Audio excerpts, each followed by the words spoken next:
Bismillahirrahmanirrahim. Assalamualaikum warahmatullahi wabarakatuh.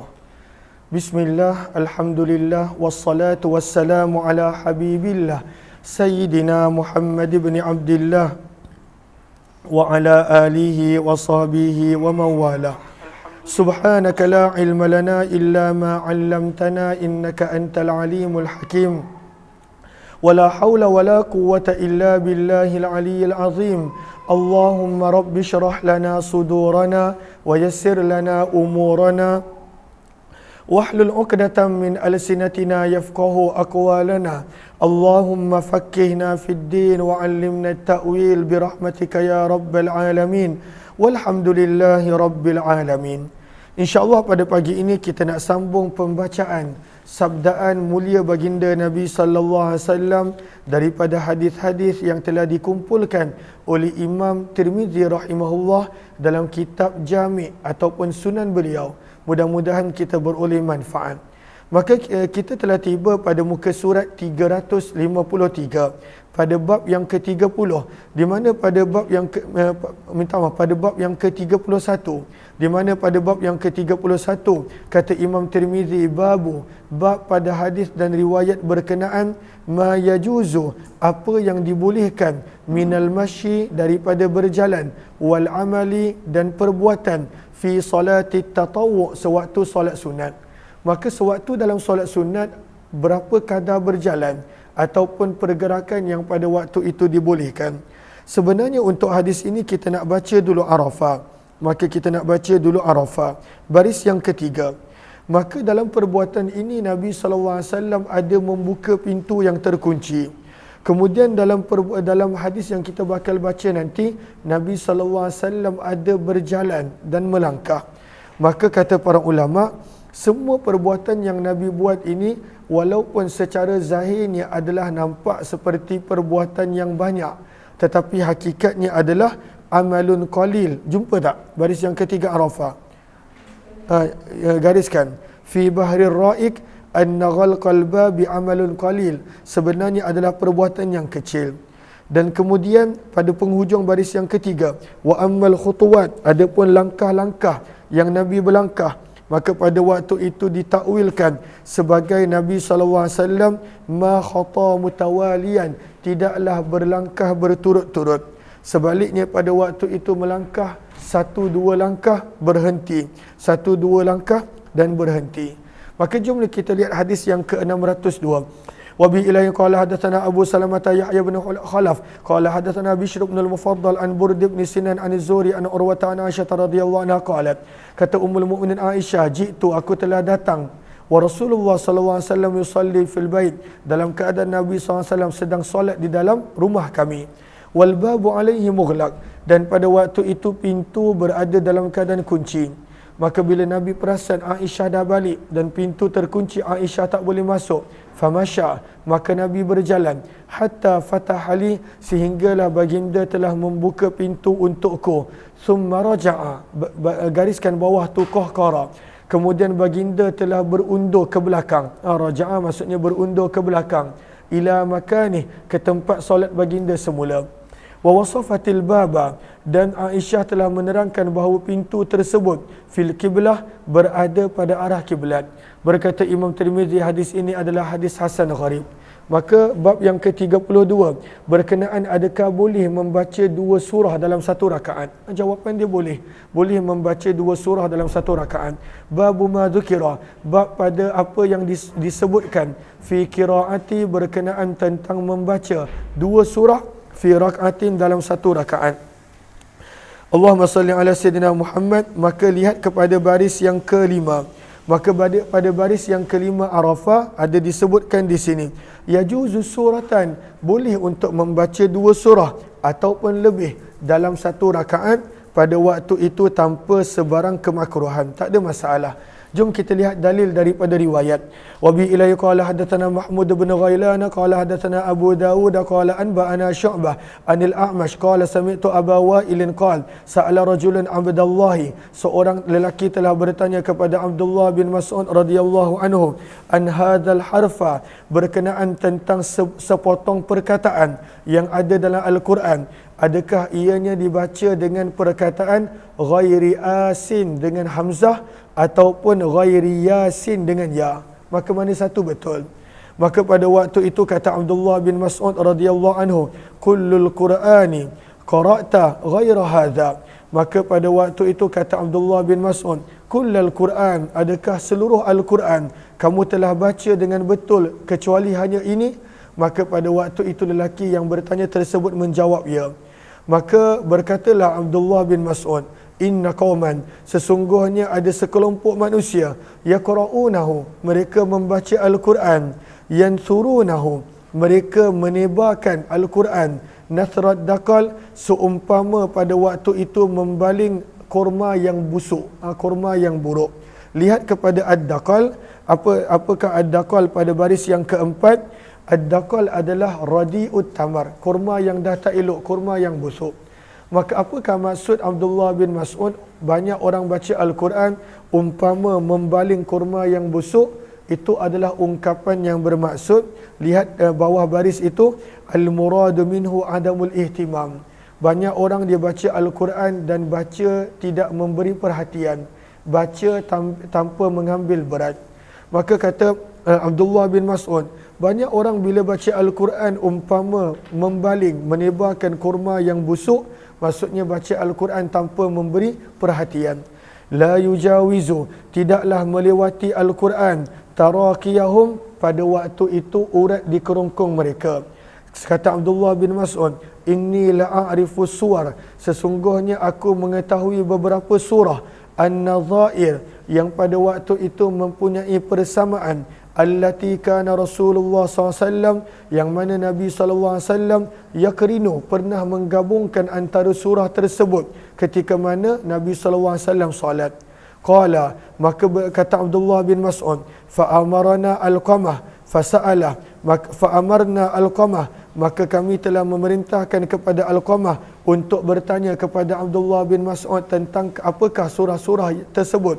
Maka berkata Abdullah bin Mas'ud, isyruna surah, ada 20 surah daripada surah-surah mufassal yang mana Nabi SAW yakrinu, pernah menggabungkan baina kulli suratain, di antara dua surah ini pada satu rakaat. Nabi pernah baca lebih kurang 20 surah, yang mana 20 surah ini Nabi gabung dua surah satu rakaat, dua surah satu rakaat, dua surah satu rakaat. Maka apakah surah-surah tersebut? Allahumma salli ala Sayyidina Muhammad. Lihat kepada Sahara. Sahara baris yang ketiga, dari baris yang keempat daripada bawah. Maka apakah surah-surah tersebut? Lihat kepada hujung baris yang keempat daripada bawah. Antaranya adalah Nabi pernah membaca Ar-Rahman dengan Wan Najmi Idza Hawa dalam satu rakaat. Kemudian surah Al-Qamar dan surah Al-Haqqah dalam satu rakaat. Kemudian yang keenam, yang kelima dan keenam, surah At-Tur dan juga surah Az-Zariyat dalam satu rakaat. Kemudian yang seterusnya Al-Waqi'ah dan Al-Qalam dalam satu rakaat. Kemudian seterusnya surah Al-Ma'arij dan surah An-Nazi'ah dalam satu rakaat.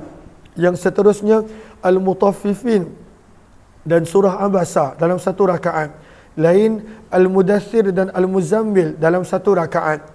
Dan yang lain adalah Hal Ata 'alal Insan dengan surah Al-Qiyamah dalam satu rakaat, serta Amma Yatasaalun dan Al-Mursalat dalam satu rakaat. Dan yang terakhir adalah surah Ad-Dukhan dan surah Takwir dalam satu rakaat. Maka Nabi pernah baca dalam satu rakaat dua surah, maka tidak makruh. Jumpa ke jumpa? Okey, gariskan. Okey. Berkata Imam Tirmizi, hadis ini adalah hadis hasan sahih. Bab yang ke-33, muka surat 354. Kata Imam Tirmizi, babu, bab pada hadis dan riwayat berkenaan ma zukira, apa yang disebutkan fi fadlil masyi, berkenaan tentang kelebihan berjalan kaki menuju ke masjid, dan apakah pahala yang dituliskan untuk orang yang berjalan kaki pada khutahu, pada setiap langkah dia. Setiap langkah dia ada pahala. Riwayat 604. Wa bi ilahi qala hadatsana Mahmud bin Ghailan qala hadatsana Abu Dawud qala anba'ana Syu'bah 'anil A'mash sami'a Zakwan an Abi Hurairah radhiyallahu anhu. Daripada Abu Hurairah radhiyallahu taala anhu, daripada Nabi sallallahu alaihi wasallam, baginda bersabda, "Idza tawaddaa," apabila berwuduk seseorang itu, fa ahsanal wudu, dan dia berwuduk sesempurna mungkin, dia berwuduk sebaik mungkin. Apakah maksud sabdaan Nabi fa ahsanal wudu, berwuduk sebaik mungkin? Lihat kepada qawata baris yang kedua, al-ihsanu fil wudu, berwuduk sebaik mungkin bermaksud adalah al-ityanu bihi ala al-wajhil matlub, berwuduk seperti mana yang telah diajar oleh Nabi sallallahu alaihi wasallam, min ghairi ghulu, tanpa melampau-lampau, wala taksir, dan tanpa mengurangkan sesuatu pun. Maka berwuduk dengan cara yang Nabi SAW ada ajar, dan kita pun dah baca di awal kitab hadis Jami' Tirmizi, maka itulah bermaksud wuduk dengan sebaik-baiknya, tanpa pembaziran dan tanpa mengurangkan sesuatu pun daripada sunnah tersebut. Maka itu berwuduk dengan sebaik-baiknya. Maka sabda Nabi, barang siapa yang berwuduk dengan sebaik-baiknya, summa kharaja, kemudian dia keluar, ila salah, menuju ke tempat solat, la yukhrijuhu, tidaklah dia keluar, au qala, ataupun perawi ragu dengan perkataan la yanhazuhu, la yanhazu maksudnya la yuharrikuh, ataupun pada waktu itu tidaklah dia bergerak, kecuali iyaha, bertujuan untuk solat. Maka sabda Nabi, lam yaktu, tidaklah dia melangkah, khutwatan, satu pun langkah, illa rafa'ahu Allahu, kecuali Allah akan mengangkat biha, dengan sebab langkah tersebut, satu tingkatan, au hatta, ataupun Allah akan mengampunkan daripadanya biha, disebabkan langkah tersebut, khati'atan, satu dosa. Berkata Imam Tirmizi, hadis ini adalah hadis hasan sahih. Dahsyat, belum masuk masjid, belum tiba masjid, dekat dalam perjalanan ke masjid dan surau pun, pada waktu itu dah dapat pahala pada setiap langkah yang kita berjalan. Sebab itu kata para ulama, afdal berjalan kaki menuju ke rumah Allah. Walaupun tak salah menaiki kenderaan, tapi pahala lebih besar untuk yang berjalan kaki. Bab yang ke-34 kata Imam Tirmizi, bab pada hadis dan riwayat berkenaan, ma dzukira, apa yang disebutkan, fi salati, berkenaan salat, ba'dal maghrib, selepas daripada maghrib, annahu, salat tersebut, fil baiti afdal, dilakukan di dalam rumah adalah lebih afdal. Riwayat 605. Wa bi ilai qala hadatsana Muhammad bin Bashar qala hadatsana Ibrahim bin Abil Wazir qala hadatsana Muhammad bin Musa an Sa'd bin Ishaq bin Ka'b bin Ujrah an abihi an jaddihi qala, daripada Ka'ab bin Ujrah radhiyallahu taala anhu, beliau berkata, sallan Nabi sallallahu alaihi wasallam, baginda Nabi sallallahu alaihi wasallam telah menunaikan salat fi masjid Bani Abdul Ashhal, di masjid perkampungan Banu Abdul Ashhal. Inilah masjid Muaz bin Jabal. Nabi telah menjadi imam untuk solat maghrib. Faqama nasun yatanaffalun, selesai solat Nabi pun telah, manusia pun pada waktu itu telah melakukan solat sunat. Faqala Nabi sallallahu alaihi wasallam, maka bersabda Nabi, alaikum bihadhihi salah, hendaklah kamu menunaikan solat ini fil buyuti, di rumah masing-masing. Nabi suruh untuk solat ba'diyah, solat sunat dekat rumah. Berkata Imam Tirmizi, hadis ini adalah hadis yang gharib, kami tidak mengetahuinya kecuali daripada sanad ini. Dan yang sahih adalah apa yang diriwayatkan daripada Abdullah bin Umar radhiyallahu taala anhuma, bahawa kana Nabi sallallahu alaihi wasallam, adalah Nabi sallallahu alaihi wasallam, yusalli rak'atain, menunaikan 2 rakaat, ba'dal maghrib, ba'diyah, selepas maghrib, fi baiti, di rumahnya. Maka sunnah untuk solat ba'diyah maghrib, bahkan pada waktu itu solat-solat sunat dan nafil kebanyakannya di rumah, sunnah. Riwayat 606, dan sungguh telah diriwayatkan daripada Huzaifah, sesungguhnya Nabi sallallahu alaihi wasallam telah menunaikan solat maghrib, fama zala yusalli, maka berterusan Nabi sallallahu alaihi wasallam telah solat ba'diyah, Nabi sallallahu alaihi wasallam telah berterusan solat sunat di dalam masjid, sehinggalah Nabi menunaikan solat isyak. Maka ini pula hadis yang menunjukkan Nabi pernah solat di masjid ba'diyah maghrib dan juga solat sunat yang lain sampai masuk pada waktu isyak. Maka sebenarnya dua-dua boleh. Nak solat di masjid pun boleh, nak solat di rumah pun boleh. Tapi persoalan daripada sudut afdal, maka kata para ulama, lebih afdal di rumah. Sebab kebanyakan waktu Nabi solat di rumah. Solat sunat, adapun solat fardu, Nabi solat hanya di masjid. Fafil hadis, dan di dalam hadis ini, dalalatun, ada yang menunjukkan sesungguhnya Nabi SAW pernah solat 2 rakaat ba'diyah maghrib di masjid. Bab yang ke-35 kata Imam Tirmizi, babun, bab pada hadis dan riwayat berkenaan al-ightisali, mandi indama yuslimur rajul, ketika mana seseorang itu masuk Islam. maka sunnah untuk seseorang itu ketika mana masuk Islam mandi. Apakah hukum dia untuk mandi, adakah wajib ataupun sunat? Lihat kepada Arafah, baris yang bawah, irtisaluhu, mandi pada waktu itu adalah selepas masuk Islam, bukan sebelum. Selepas masuk Islam baru mandi. Dan apakah hukum mandi ini? Wahadzal ghuslu wajib, sebahagian para ulama mengatakan ianya adalah wajib bila ketika mana orang tersebut ada hadas besar, dan ianya adalah sunat kalaulah pada waktu itu dia tidak ada hadas besar. Maka riwayat 607, wa bi ilai qala hadatsana Bundarun qala hadatsana Abdul Rahman ibn Mahdi qala hadatsana Sufyan an al-Agharr ibn Sabbah an Khalifah bin Husain an Qais bin Asim radhiyallahu anhu, daripada Qais bin Asim radhiyallahu taala anhu, sesungguhnya aslama, beliau telah masuk Islam, fa amarahu Nabi sallallahu alaihi wasallam, maka Nabi sallallahu alaihi wasallam telah memerintahkannya untuk mandi terlebih dahulu, bima'in, dengan menggunakan air, wasidrin, dan daun sidi. Daun sidi. Daun sidi ni maksudnya daun bidara. Zaman dulu daun bidara adalah umpama sabun. Maksudnya Nabi suruh mandi dengan membersihkan diri menggunakan sabun. Zaman tersebut digunakan daun bidara. Dan di dalam bab ini ada juga riwayat daripada Abu Hurairah, berkata Imam Tirmizi, hadis ini adalah hadis yang hasan. Kami tidak mengetahuinya kecuali daripada sanad ini dan beramal pada hadis ini.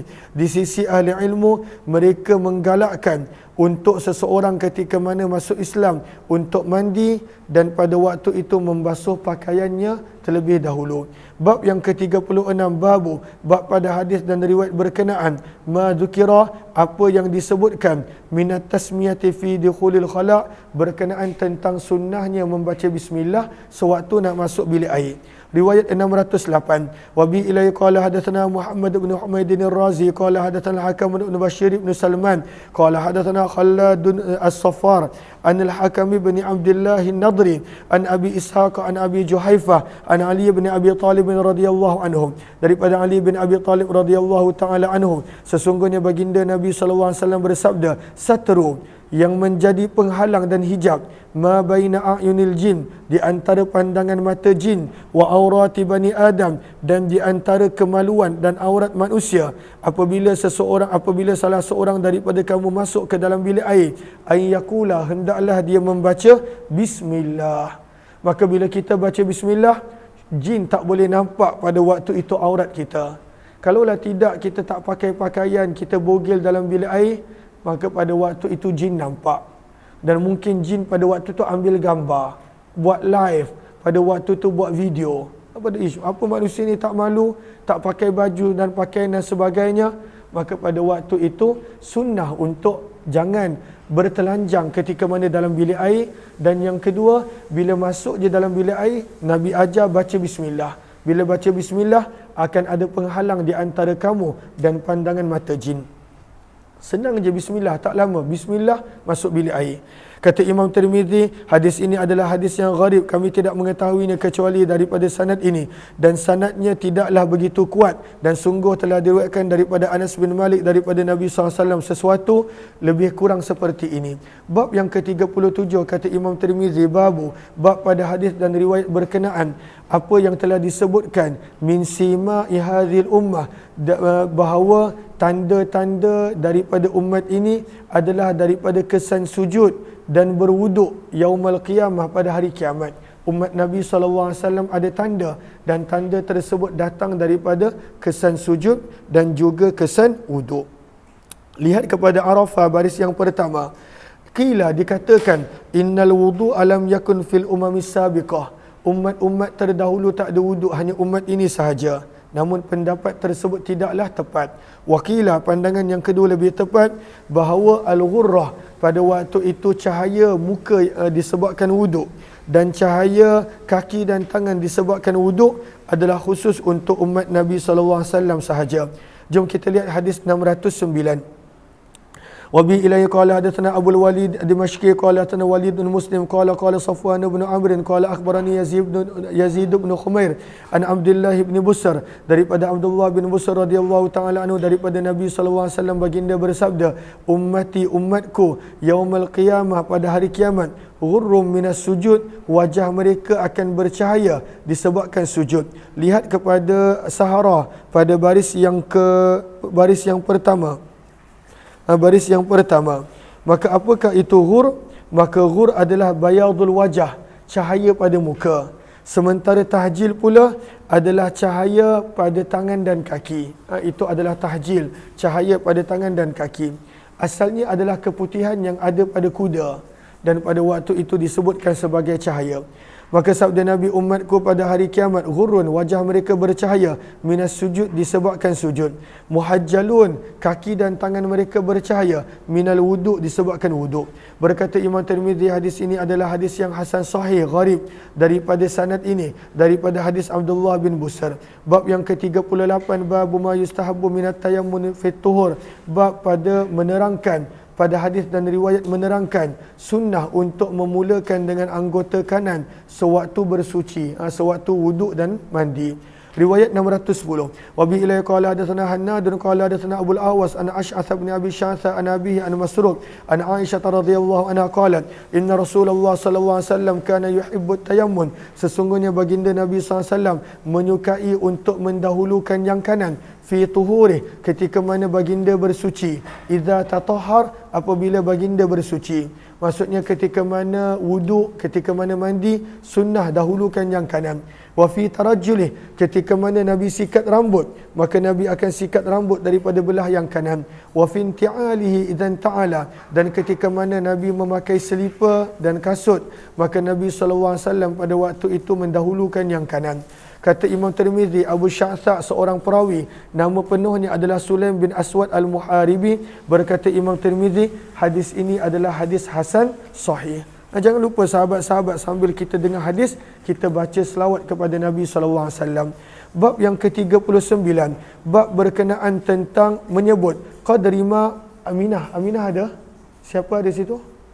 Aminah ada? Aminah. Nah, cepat nah, sini. Ke Aliyah ke?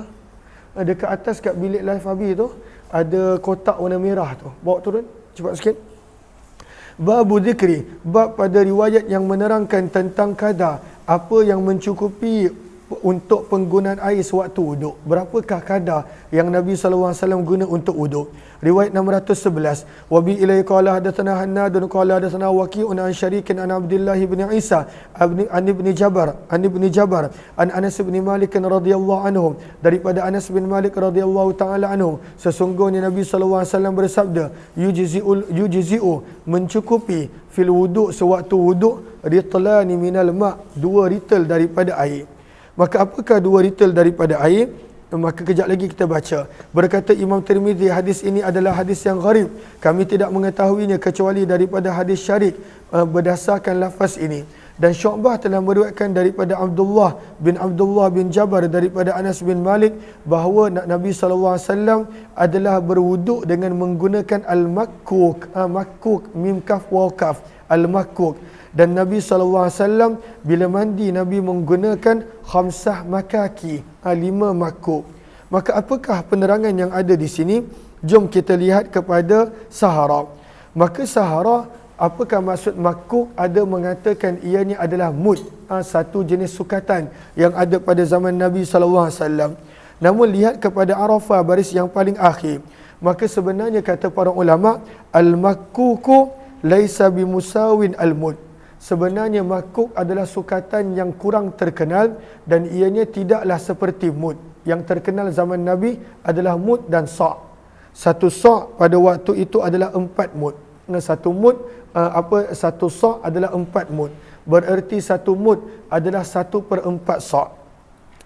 Maka wayaktasilu, lalu Nabi SAW dalam hadis yang lebih jelas yang kita dah baca sewaktu dalam wuduk, Nabi kalau wuduk, Nabi hanya menggunakan 1 mud.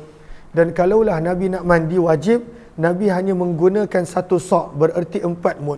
Maka apakah mud? Maka ini mud. Ini adalah sukatan mud. Kalau kita nampak mud, tak banyak pun air yang Nabi SAW guna ketika mana berwuduk. Maka kalaulah berwuduk, Nabi guna 1 mud. Kalaulah mandi, Nabi guna 1 sa'. 1 sa' maksudnya 4 mud.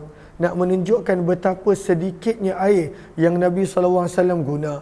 Kita kalaulah contohnya mandi, kita guna mungkin beratus liter. Air tak pakai pun kita buka. Kerana kalau boleh kita nak air yang kuat, Tapi sebenarnya Nabi SAW mengguna air yang sangat sedikit untuk berwuduk dan mandi. Ambil ni seorang pelajar untuk tengok mood ni. Okey, jom kita lihat. Lalu di sini digunakan perkataan makuk, tapi sebenarnya riwayat yang lebih jelas kata para ulama adalah mud. Maka bab yang ke-40, bagi kakak-kakak tu. Bab ma dzukira, bab pada hadis yang menyebutkan fi nadhi baulil ghulamir radi', bahawa bayi lelaki yang masih minum susu, maka ketika mana kencing, maka pada waktu itu sekadar direnjiskan, dengan air. Riwayat 612. Wa bi ilai qala hadatsana, maka kenapa hanya bayi lelaki? Sebab bayi lelaki yang belum cukup 2 tahun, syarat-syaratnya kita pernah kongsi sebelum ini, dan dia masih minum susu, dia tak makan benda yang lain, maka najisnya adalah najis mukhaffafah, maka boleh dibersihkan dengan sekadar merenjiskan air. Tapi air tersebut mestilah lebih banyak daripada air kencing tersebut.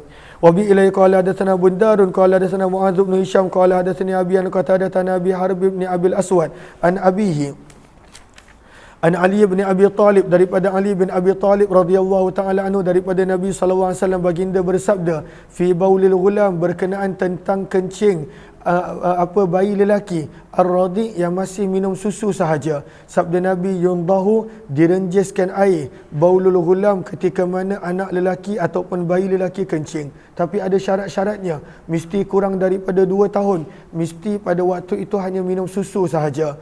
Wa yughsalu, dan dibasuh ketika mana bayi itu adalah bayi perempuan. Berkata Qatadah, wa hadza ma lam yat'ama, dan hukum ini adalah ketika mana pada waktu itu masih lagi belum minum susu. Fa idza, ketika mana masih lagi belum makan kecuali hanya susu. Fa idza ta'ima, ketika mana bayi lelaki dan bayi perempuan telah mula makan, ghusila jami'an, maka bukan lagi najis mukhaffafah, dan pada waktu itu perlu dibasuh seperti mana dibersihkan najis. Berkata Imam Tirmizi, hadis ini adalah hadis hasan. Telah menjadikan hadis ini marfu' Hisham ad-Dastawai daripada Qatadah, dan pada waktu itu mengatakan ianya adalah hadis yang mauquf Sa'id bin Abi Arubah daripada Qatadah, walam yarfa'hu, dan beliau tidak menyebutnya sebagai hadis yang marfu'. Bab yang ke-41, bab ma dzukira, bab pada hadis dan riwayat yang menyebutkan berkenaan ar-rukhsah, keringanan dan kelonggaran, lil junubi, untuk orang yang dalam hadas besar, untuk makan dan minum dengan syarat telah berwuduk. Maka orang yang dalam hadas besar digalakkan untuk segerakan mandi.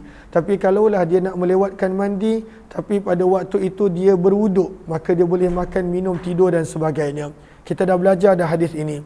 Hadis yang ke-613. Wa bi ilai qala hadatsana Hannadun qala hadatsana Qabisatu an Hammad bin Salamah an Ata'in al-Khurasani an Yahya bin Ya'mur an Ammar radhiyallahu taala anhu, daripada Ammar bin Yasir radhiyallahu taala anhu, sesungguhnya Nabi sallallahu alaihi wasallam rahasa, telah memberikan kelonggaran dan keringanan, lil junubi, untuk orang yang berada dalam keadaan hadas besar, idza arada, apabila orang tersebut ingin untuk makan ataupun minum ataupun tidur sebelum dia mandi, ayyatawaddaa, hendaklah dia berwuduk seperti mana dia berwuduk untuk solat. Maka kalaulah dalam hadas besar, tak nak mandi waktu sebelum subuh, nak makan dulu, nak minum, nak tidur dulu, mestilah ambil wuduk dulu. Bukanlah wajib, tetapi itu adalah sunnah dia. Sebab bila kita dalam hadas besar, kita dalam keadaan kotor, maka pada waktu itu jin dan syaitan suka. Maka jangan berlama-lama dalam hadas besar. Kalaulah nak lewatkan mandi, pastikan berwuduk terlebih dahulu. Syaitan dan jin suka orang yang berada dalam hadas besar untuk dia ganggu. Berkata Imam Tirmizi, hadis ini adalah hadis hasan sahih. Bab yang ke-42, bab ma dzukira, bab pada hadis dan riwayat yang menyebut berkenaan fadlis salah, kelebihan orang yang salat. Riwayat 614. Wa bi ilai qala hadatsana Abdullah bin Abi Ziyad qala hadatsana Ubaidullah bin Musa qala hadatsana Ghalib Abu Bishr an Ayyub bin A'ith At-Ta'i an Qais bin Muslim an Tariq bin Shihab an Ka'b bin Ujrah radhiyallahu anhu, daripada Ka'b bin Ujrah radhiyallahu ta'ala anhu, beliau berkata, Nabi sallallahu alaihi wasallam telah bersabda kepadaku, u'izuka, aku berlindungkan kamu kepada Allah, wahai Ka'ab bin Ujrah, min umara, daripada pemerintah yakununa, yang mereka akan datang, min ba'di, selepas daripada kewafatanku. Maka Nabi sebut akan ada pemerintah yang perangai mereka teruk. Faman ghasyiya, maka barang siapa yang pada waktu itu menempel, ghasyiya maksudnya menutup, di sini maksudnya menempel. Dia pergi menempel dengan pemerintah pada waktu itu dengan tujuan tak baik. Faman ghasyiya, barang siapa yang pada waktu itu menempel abwabahum, dekat pintu-pintu pemerintah, fasaddaqahum, maka sikap mereka menjadi mereka membenarkan fi kadzibihim, apabila pemerintah berkata dusta. Kerana terlalu nak kipas, ketika nak mengampu, maka pemerintah berdusta pun dia kata benda tu betul. Wa a'anahum, dan mereka ini menolong ala zulmihim, di atas penganiayaan dan kezaliman pemerintah. Falaisa minni, maka sabda Nabi, orang yang macam ni bukan daripada kalangan umatku. Walastu minhu, dan aku bukanlah sebahagian daripada mereka. Wala yaridu, dan mereka tidak boleh datang alayyal haud, di sisi haudku, di sisi telagaku. Sabda Nabi, wa man ghasyiya, namun kalaulah seseorang itu menempel dekat pintu-pintu pemerintah, aulam yaghsha, ataupun walaupun tidak menempel, namun sikap mereka adalah walam yusaddiqhum, mereka tidak membenarkan fi kadzibihim, pada kedustaan pemerintah. Pemerintah berdusta, dia tak membenarkan walaupun dia mungkin bersama dengan pemerintah. Walam yu'inuhum, dan dia tidak menolong para pemerintah ala zulmihim, di atas kezaliman dan penganiayaan mereka. Fahuwa minni, maka mereka ini sebahagian daripadaku dan aku sebahagian daripada mereka. Wasayaridu alayyal haud, dan mereka akan datang berjumpa denganku di telaga aku. Maka perbuatan menempel pada pemerintah itu bukanlah salah. Yang salahnya membenarkan bila pemerintah bercakap bohong, dan pada waktu itu menolong bila pemerintah berlaku zalim. Itu yang salah.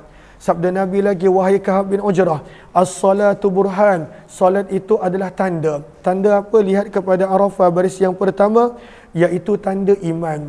Kerana kata para ulama, al-imanu amrun qalbi mastur, iman itu kita tak nampak. Maka apakah tanda kita ada iman? Salat. Kemudian sabda Nabi, was-shaumu junnah, puasa adalah umpama perisai hasinah yang menjaga dan memelihara. Was-sadaqatu, bersedekah boleh memadamkan dosa seperti mana air boleh memadamkan api. Sabda Nabi lagi, ya Ka'bab bin Ujrah, wahai Ka'ab bin Ujrah, innahu, sesungguhnya, la yarbu ay la yazidu, lihat kepada Sahara baris yang pertama, la yazidu, tidaklah bertambah, lahmun, sesuatu daging, nabata yang tumbuh, min suhtin, daripada harta yang haram, illa kanatin naru aula bih, kecuali bahagian daging tersebut api neraka lebih layak untuk membakar dia. Maka jangan pada waktu itu menggunakan sumber yang haram. Berkata Imam Tirmizi, hadis ini adalah hadis hasan gharib. Kami tidak mengetahuinya kecuali daripada sanad ini. Dan aku telah bertanya kepada Imam Bukhari tentang hadis ini, maka Imam Bukhari tidak mengetahuinya kecuali daripada hadis Ubaidullah bin Musa, wastaghrabahu jiddan, dan Imam Bukhari mengatakan ini adalah hadis yang sangat gharib. Berkata Imam Bukhari, hadatsana Ibnu Numair an Ubaidillah bin Musa an Ghalibin bihadza, dengan sanad yang lebih kurang sama. Babun minhu, bab yang ke-43. Wa bi ilai qala hadatsana Musa bin Abdul Rahman al-Kufi qala hadatsana Zaid bin al-Hubab qala hadatsana Muawiyah bin Salih qala hadatsani Sulaim bin Amir qala sami'tu Aba Umamah yaqul, kata Sulaim bin Amir, aku telah mendengar Abu Umamah berkata, aku telah mendengar Nabi sallallahu alaihi wasallam berkhutbah sewaktu Hajjatul Wada', seraya berkata, wada' boleh, wida' boleh. Maka sabda Nabi, ittaqullaha, bertakwalah kamu kepada Allah, wasallu khamsakum, jagalah solat 5 waktu kamu, wasumu syahrakum, berpuasalah kamu pada bulan Ramadan, wa addu zakata amwalikum, tunaikanlah zakat harta-harta kamu, wa ati'u dha amrikum, taatilah pemerintah-pemerintah kamu, tadkhulu jannata rabbikum, nescaya kamu akan masuk syurga Tuhan kamu. Berkata perawi, aku telah bertanya kepada Abu Umamah, sejak bila engkau telah mendengar hadis ini daripada Nabi sallallahu alaihi wasallam? Maka Abu Umamah menjawab, sami'tu wa ana ibnu 30 sanah, aku telah mendengarnya semenjak aku berusia 30 tahun. Berkata Imam Tirmizi, hadis ini adalah hadis hasan sahih. InsyaAllah kita akan sambung. Cuma untuk hari ini kita tak sambung pukul 9.15. Kita akan sambung pembacaan hadis pada jam 11 pagi insyaAllah. Terima kasih semua. Kita jumpa lagi. Wabillahi taufiq wal hidayah. Assalamualaikum warahmatullahi wabarakatuh.